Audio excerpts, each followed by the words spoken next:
Have you ever laid in bed at 11 p.m., staring at the ceiling, fighting an annoying feeling in your chest? It isn't pain exactly. It is a heavy, suffocating realization that the day is gone, and you didn't do the one thing you promised yourself you would do. Again, you were busy, sure. You answered emails, you ran errands, you organized your desk, you researched, you planned. But the big thing, the book you are writing, the business you are launching, the coding project that could change your career, sat untouched. It is a specific kind of torture. It is the gap between who you know you can be and who you actually are. And the wider that gap gets, the more miserable you feel. You start to wonder if you are just broken. You look at other people with half your talent and half your intelligence, and you see them succeeding, shipping products, posting content, and building lives that you want. You ask yourself, what do they have that I don't? Most people think the solution to this is discipline or grit. They watch motivational videos of billionaires screaming about waking up at 4 a.m. and taking ice baths. But I am going to tell you something that might save you years of struggle. Willpower is a battery, and yours is empty. The reason you are stuck isn't because you are lazy. It is because you are fighting a biological war against your own brain, and you are using the wrong weapons. In the next 10 minutes, I am going to hand you the only weapon that actually wins this war. It is not just a rule. It is a psychological protocol used by elite athletes, grandmaster chess players, and the world's most prolific CEOs to bypass the brain's pain center. It is called the Kinetic Bridge method. And to understand how it works, we have to talk about the biology of why you are failing. You see, your brain is divided. You have the prefrontal cortex, which is the logical CEO. It wants to write the book, build the company, and get six-pack abs. But you also have the limbic system, specifically the amygdala.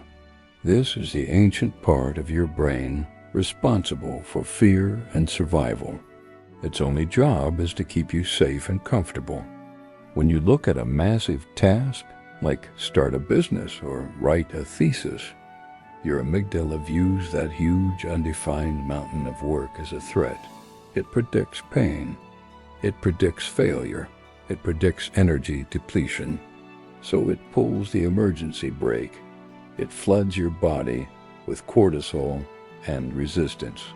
This is what you feel when you try to work and suddenly have an overwhelming urge to clean the kitchen or scroll through social media.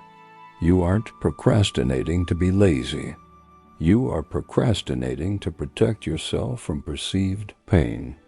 Let me tell you about David, a 34-year-old architect who was losing this war every single day. David had a dream that was slowly dying. For 6 years, he had worked at a massive corporate firm designing parking garages and strip malls. But in his head, he had a vision for his own studio, focused on sustainable, eco-friendly homes. He had the talent. He had the contacts. He even had a savings account set aside for it. But every Saturday morning, which he had designated as studio work time, paralysis would set in. He would sit at his drafting table at 9 a.m. He would look at the blank screen where his business proposal should be. And suddenly, the resistance would hit him like a physical blow. He would think, I need to make coffee first. Then, I need to check the news to see what the market is doing. Then, my email inbox is cluttered. I can't focus until it's clean. By noon, he had cleaned the entire apartment, walked the dog, and called his mother, but he hadn't drawn a single line. This cycle went on for 14 months. 14 months of, I'll start next week. The guilt was eating him alive. He started calling himself a fraud. He told himself he obviously didn't want it bad enough. He was waiting for a feeling. He was waiting for motivation to strike him like lightning so that the work would feel easy. One evening at a dinner party, David met an old professor of his, a man named Dr. Vance, who wasn't just an architect, but a specialist in the psychology of design and flow states. David confessed his struggle. He said, "I have the time. I have the skill. Why can't I just sit down and do the work?" Dr. Vance didn't give him a pep talk. He took a napkin and drew a simple bell curve. He said, "David, you are suffering from high-stakes friction. You have made this business so important in your mind that your brain perceives starting it as a threat. You are trying to climb Mount Everest in one jump. You need to stop trying to finish and start trying to trick your limbic system. You need the Kinetic Bridge." Dr. Vance explained that the pain of a task is not actually in the doing of the task. The pain is in the starting. Brain scans show that when people think about a difficult task, the pain centers of the brain light up.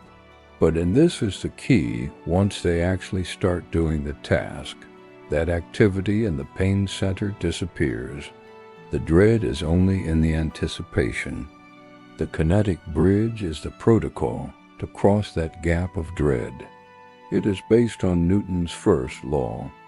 An object at rest stays at rest, but an object in motion stays in motion.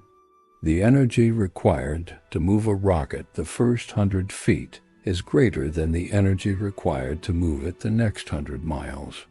Your problem is you are trying to find the fuel for the 100 miles, when all you need is the spark for the first 100 feet. Here is the step-by-step breakdown of how you apply this, and why it is different from anything you have tried before. Phase 1 is the micro-negotiation.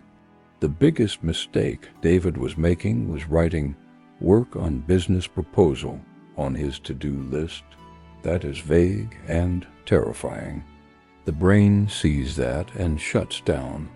The Kinetic Bridge requires you to shrink the scope until it is laughable. Dr. Vance told David, "Don't promise to work for an hour. Don't promise to finish a page. Promise to work for 10 minutes. But here is the secret. You must give yourself full 100% permission to quit after 10 minutes. If you don't actually allow yourself to quit, your brain knows you are lying. It knows it is a trap, and the resistance will remain.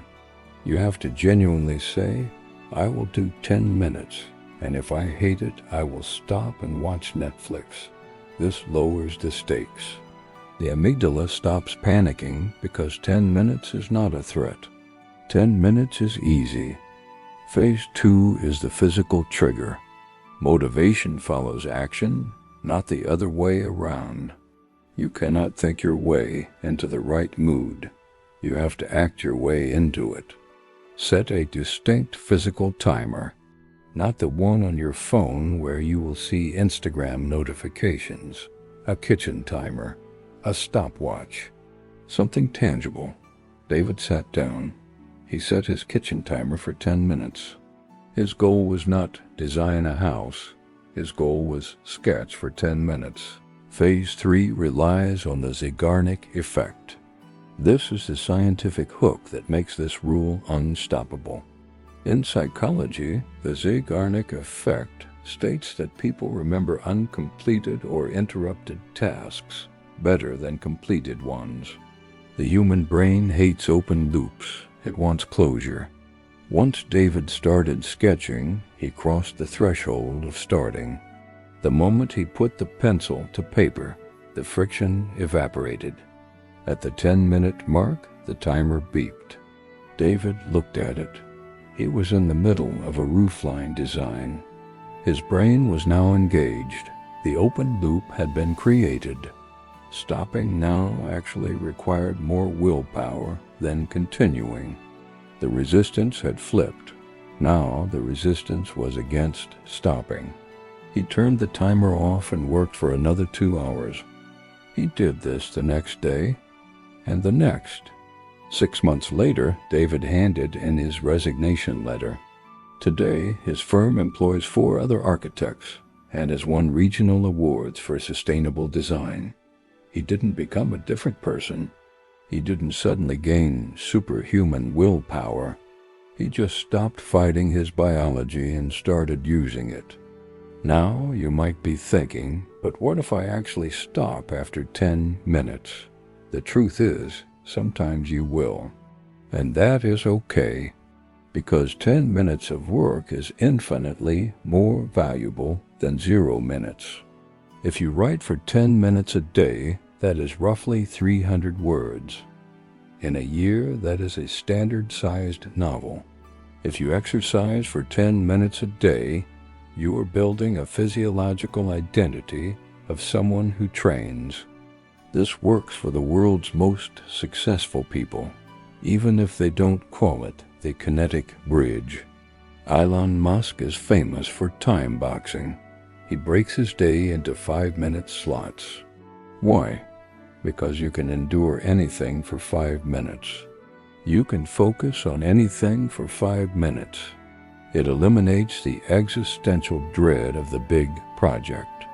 Warren Buffett has famously said that the hardest step is the first one. By committing to a tiny time frame, you bypass the brain's fear response. You sneak past the guard dog of the limbic system. But I want to upgrade this for you. I want to give you the advanced protocol that makes this even more effective. When you sit down for your 10 minutes, you're going to face the friction spike. This happens usually around minute 2 or 3. You will sit down, start working, and suddenly you will remember you need to order dog food, or you will feel a sudden itching urge to check your phone. This is the death rattle of your procrastination habit. It is your brain's last-ditch attempt to get you back to the safety of doing nothing.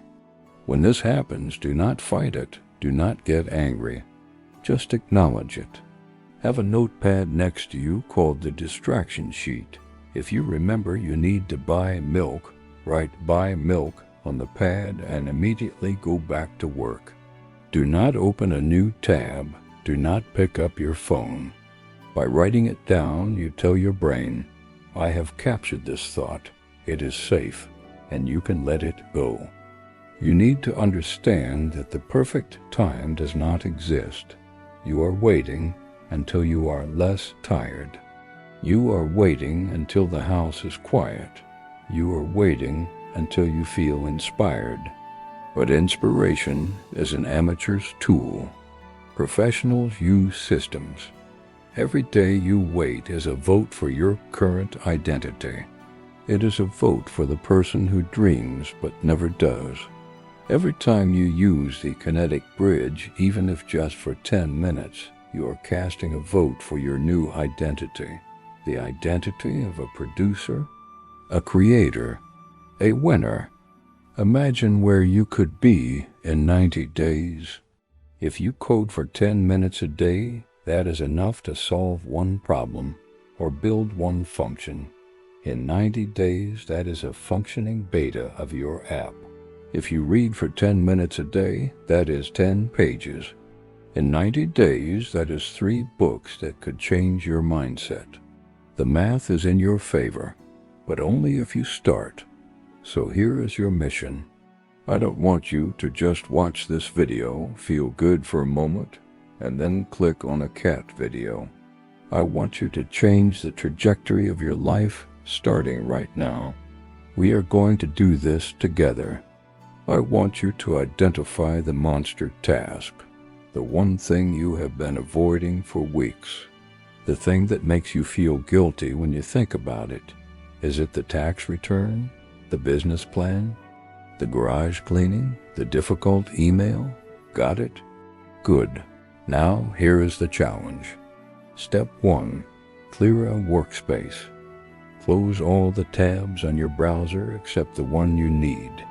Put your phone in another room. Step 2. Find a timer. Step 3. Set it for 10 minutes. Step 4. Say out loud to yourself, I only have to do this for 10 minutes. If I want to stop after that, I am allowed to. Step 5. Hit start. Do not worry about quality. Give yourself permission to do a bad job. A sloppy first draft is better than a perfect blank page. Your only job is to move your hands for 10 minutes. If you are ready to stop being a dreamer and start being a doer, I have a request. Go to the comments section right now before you even start your timer and type, I am starting. And then tell me specifically what you are working on for your 10 minutes. I am starting the book. I am starting the workout. I am starting the website. By writing it down, you are creating a public commitment. You are making it real. And if you see someone else's comment, give it a like. Let's support each other in the trenches. And one last thing. If you found value in this, if you want to build a mind that is capable of achieving the things you dream of, hit the subscribe button and turn on notifications. I don't just share tips. I break down the psychology of high performance so you can master your life. The video is ending. The timer is waiting. The rest of your life is on the other side of that 10 minutes. Go start.